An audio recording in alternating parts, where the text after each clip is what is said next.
Hello' everyone. আজি আপোনাৰ লগত মই যিটো FRS ছিষ্টেম আছে সেইটো আলোচনা কৰিম। ফেচ ৰিকগনিশ্যন ছিষ্টেম কেনেকৈ আপোনালোকে ষ্টেপ বাই ষ্টেপ কৰিব সেইখিনি কৰিম। নিশ্চয় আপোনালোকে অফিচত আহি ট্ৰেইনিং কৰিছে। ইয়াৰ পিছতো যদি কাৰোবাৰ কিবা প্ৰব্লেম আছে আপোনালোকে এই ভিডিঅ'টো চাই কৰিব পাৰিব। মই ষ্টেপখিনি কৈ দি আছোঁ। আপোনালোকৰ ফাৰ্ষ্ট চাওক, ইয়াতে FRS কৰিবৰ কাৰণে 4টা বস্তু দৰকাৰ পৰিব। ফাৰ্ষ্ট হ'ল আধাৰ কাৰ্ডখন লাগিব। ছেকেণ্ড, আপোনালোকৰ সেই বেনিফিচাৰীত আধাৰৰ মানুহজন লাগিব, নিজে ফিজিকেল মানুহ যিজন আছে যাৰ আপুনি ফাৰেষ্ট কৰিব বিচাৰিছে। যদি গাৰ্জেণ্টৰ আধাৰ কাৰ্ড ৰেজিষ্ট্ৰেশ্যন কৰাৰ সময়ত দিছিলে, গাৰ্জেণ্টৰ আধাৰ কাৰ্ড লাগিব। মাক হ'লে মাক, দেউতা হ'লে দেউতা, আৰু বেনিফিচাৰী মানে যিজনৰ ৰেজিষ্ট্ৰেশ্যন কৰাৰ সময়ত দিছিলে তেওঁৰ আধাৰ কাৰ্ডখন লাগিব। এতিয়া কথা হ'ল কি, ফাৰ্ষ্ট আপোনালোকে কি কৰিব, মানুহজন নিজে লাগিব ফিজিকেলি। ইয়াৰ পিছত আধাৰ কাৰ্ডখন লাগিব। ইয়াৰ পিছত আধাৰ কাৰ্ডত লিংক থকা মোবাইল নাম্বাৰটো লাগিব। আৰু আপোনালোকৰ ইয়াৰ পিছত আপোনালোকে এইখিনি লোৱাৰ পিছতে আপোনালোকে কি কৰিব, ফাৰ্ষ্ট আপোনালোকৰ কাম হ'ব আপোনালোকৰ যিটো AWC ডেইলি ট্ৰেকিং বুলি আছে, AWC ডেইলি ট্ৰেকাৰ ইয়াতে চাওক, তাতে ক্লিক কৰিব। কৰাৰ পিছতে চাওক ইয়াতে THR অৰ হট কুক মিল দিয়া আছে। নিশ্চয় আপোনালোকে অপশ্যনটো দেখা পাইছে। THR হট কুক মিল দিয়াৰ পিছতে নেক্সট আপোনালোকে যিকোনো কেটাগৰী, যিটো কেটাগৰী বেনিফিচাৰী আপুনি ফেচ ৰিকগনিশ্যন কৰিব বিচাৰিছে সেই কেটাগৰী আপোনালোকে ক্লিক কৰিলে। ধৰক ইয়াতে pregnant, লেক্টেটিং, children 6 months to 3 years আছে। মই লেক্টেটিং মাদাৰত ক্লিক কৰিলোঁ।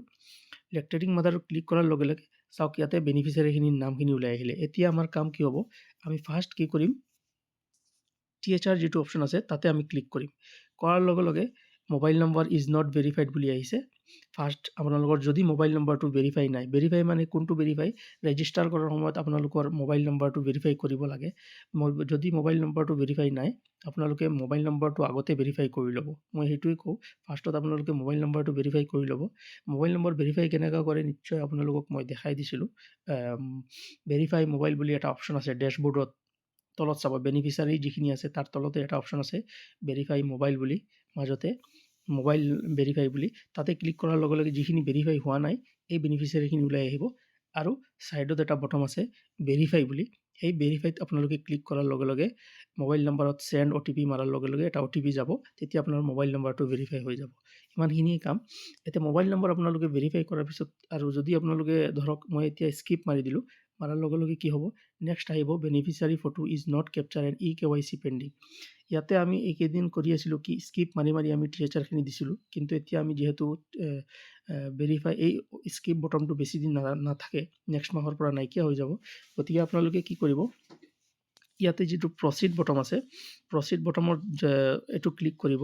কৰাৰ লগে লগে আপোনালোকৰ নেক্সট কি আহিব, আকৌ আপোনালোকৰ প্ৰচিড আহিব।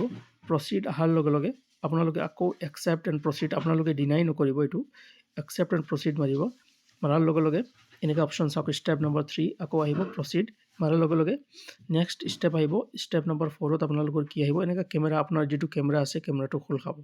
এতিয়া কথা হ'ল, কেমেৰাটো খোল খোৱাৰ লগে লগে আপোনালোকে যিজন বেনিফিচাৰী আছে, যাৰ আধাৰ কাৰ্ড আপোনালোকে লৈছিলে, কালেক্ট কৰিছিলে, যাৰ আপোনালোকে ফেচ ৰিকগনিশ্যন কৰিব বিচাৰিছে, সেই মানুহজন যাতে ধুনীয়াকৈ থিয় হয়, বেকগ্ৰাউণ্ডত আৰু কোনো বেলেগ মানুহ নাথাকে, আৰু এটা প্লেইন ৱালত ছাইডত থিয় হ'লে ভাল হৈ পেলাই আপোনালোকে যিজন মানুহে তেওঁক বেনিফিচাৰীজনক ক'ব আই ব্লিংক কৰিবৰ কাৰণে।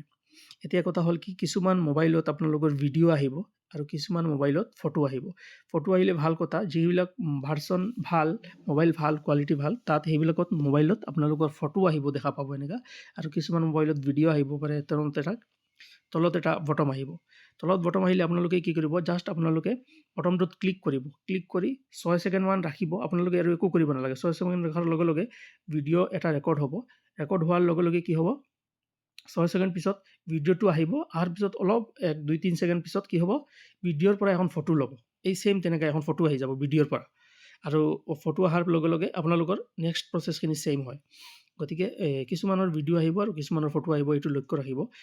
গতিকে মই ফটো বুলিয়ে ধৰিছোঁ। আৰু ভিডিঅ' কৰাৰ সময়তো তেওঁক ক'ব যে আই ব্লিংক কৰিব। আপোনালোকে ক্লিক কৰিব ভিডিঅ'ত ক্লিক কৰাৰ লগে লগে আই ব্লিংক কৰিব দিব, আৰু 4-5-6 ছেকেণ্ডৰ পিছত ফটোখন ভিডিঅ' এটা হৈ যাব। ইমানখিনি বুজি পালে। এতিয়া এইখিনি কৰাৰ পিছতে আই ব্লিংক কৰিলে ষ্ট্ৰেইট ফেচ হ'ব লাগে। কৰাৰ পিছতে ফটো এখন ল'ব, লোৱাৰ পিছতে অট'মেটিক আপোনালোকৰ ইয়াতে একো বটম নাথাকে, কিন্তু মনত ৰাখিব অট'মেটিক এইটো হ'ব। বটম একো নাথাকে, একো ক্লিক কৰিব নালাগে। আই ব্লিংক হ'ব, এনেকুৱা কাৰেক্ট চিন আহিব। অহাৰ লগে লগে অলপ প্ৰচেছ হ'ব, অলপ সময় প্ৰচেছিং ইমেজ এনেকুৱা আহিব, প্ৰচেছিং ইমেজ প্লিজ ৱেইট। তো অহাৰ লগে লগে নেক্সটত এই ইমেজ যিখন তুলিছিলে এইখন এনেকুৱা আহিব। অহাৰ লগে লগে আপোনালোকে কি কৰিব, ছেভ বটমত ক্লিক কৰিব। কৰাৰ লগে লগে প্ৰচিড উইথ eKYC মাৰিব। প্ৰচিড উইথ eKYC মাৰাৰ লগে লগে আকৌ কনফাৰ্ম এণ্ড প্ৰচিড আহিব। কনফাৰ্ম এণ্ড প্ৰচিড ক্লিক কৰিব, মানে আপোনালোকে গ্ৰীণ বটম যিখিনি আছে প্ৰচিড, একচেপ্ট এণ্ড প্ৰচিড এইখিনি ক্লিক কৰি যাব। এতিয়া চাওক এই যিটো অপশ্যন আহিছে ষ্টেপ নম্বৰ 9, তাতে চাওক আপোনালোকৰ এখন পেজ খোলা আহিছে। তাতে আপোনালোকৰ চাগে eKYC কৰাৰ সময়ত তেনেকৈ এখন পেজ পাইছিলে, চাব আপোনালোকে লক্ষ্য কৰিব। এই তাতে আপোনালোকে কি কৰিব, ইয়াতে আপোনালোকে নিজৰ আধাৰ কাৰ্ড নাম্বাৰ, নিজৰ কৈছোঁ চৰি, বেনিফিচিয়াৰী যিজন আছে তেওঁৰ আধাৰ কাৰ্ড নাম্বাৰটো ভৰাব। ভৰাই পেলাই তলত এই যিটো কেপচা আছে, আপোনালোকে কেপচাটো নিশ্চয় ভৰিছে চবে, প্ৰত্যেকবাৰ বেলেগ বেলেগ কেপচা আহিব। একজেক্টলি যিটো কেপচা আছে সেইটো কেপচা আপোনালোকে ভৰাব। ভৰাই পেলাই নেক্সট বটমত ক্লিক কৰিব। কৰাৰ লগে লগে কি হ'ব, এই যিটো আধাৰ কাৰ্ডত লিংক থকা মোবাইল নাম্বাৰ আছে তাতে এটা OTP যাব। গতিকে মোবাইলটো লাগিব, আধাৰ কাৰ্ডত লিংক থকা মোবাইল নাম্বাৰটো লাগিব। তাতে আপোনালোকে এই OTPটো বহাব। বহাই পেলাই কনফাৰ্ম মাৰি দিব। মাৰাৰ লগে লগে কি আহিব চাওক, eKYC ৰিকুৱেষ্ট ছাকচেছফুলি ছাবমিটেড। আমাৰ এতিয়া ফেচ ৰিকগনিশ্যনটো হৈ গ'ল, eKYC হৈ গ'ল। এতিয়া আমি প্ৰচিড মাৰিম। মাৰাৰ লগে লগে চাব, প্ৰচিড মাৰাৰ লগে লগে কি হ'ব, এটা পেজ খোল খাইছে, চাওক ইয়াতে আহিছে। এতিয়া চাওক ইয়াতে 7 days, 25 days, 15 days, 25 days, এইটো পেজ নিশ্চয় সকলোৱে দেখা পাইছে, আগতে আপোনালোকে নিশ্চয় কৰিছিলে। নিশ্চয় আপোনালোকে স্কিপ মাৰি মাৰি কৰাৰ সময়তে যেতিয়া টিচাৰ ভৰাইছিল তেতিয়া এনেকুৱা পেজ আহিছিলে। এতিয়া গম পাইছে নাই আপোনালোকক, ইমান ষ্টেপখিনি স্কিপ মাৰাৰ কাৰণে আপোনালোকে সেইখিনি কৰা নাছিলে, কিন্তু সেইখিনি এবাৰ কৰিব লাগিব, নহ'লে আপোনালোকৰ এইটো নেক্সট মাহৰ পৰা স্কিপ বটমটোৱে নাইকিয়া কৰি দিব। গতিকে এইটো মাহত আপোনালোকে মাষ্ট বি এইখিনি কৰিব লাগিব। গতিকে 25 days আপোনালোকে ক্লিক কৰিলে, প্ৰচিড মাৰিলে, মাৰাৰ লগে লগে কি হ'ব, আপোনালোকৰ আকৌ এনেকুৱা প্ৰচিড মাৰাৰ লগে লগে চাব টিচাৰ ডিষ্ট্ৰিবিউশ্যন হৈ যাব, ছাকচেছফুলি দেখাব, ছাকচেছফুল হৈ গ'ল বুলি। ইমানখিনি আছিলে আপোনালোকৰ টিচাৰ ডিষ্ট্ৰিবিউশ্যনখিনি। আপোনালোকে ভালকৈ কৰিব। আৰু এটা কথা আপোনালোকৰ মাজত কওঁ, বেনিফিচিয়াৰী কোনখিনি কাৰ আধাৰ কাৰ্ড ভৰাব লাগে।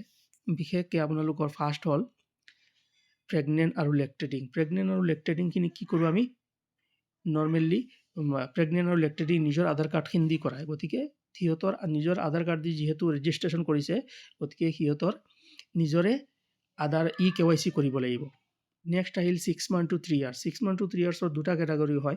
কিছুমানৰ নিজৰ বেনিফিচিয়াৰী 6 month to 3 yearsৰ বাচ্চা যিটো তাৰ আধাৰ কাৰ্ড দি আপোনালোকে ৰেজিষ্ট্ৰেশ্যন কৰিছে, আৰু কিছুমান কৰিছে কি বেলেগ গাৰ্জেণ্টৰ, মাকৰ দেউতাকৰ বা বেলেগ কোনোবা গাৰ্জেণ্টৰ আধাৰ কাৰ্ড দি ভৰাইছে।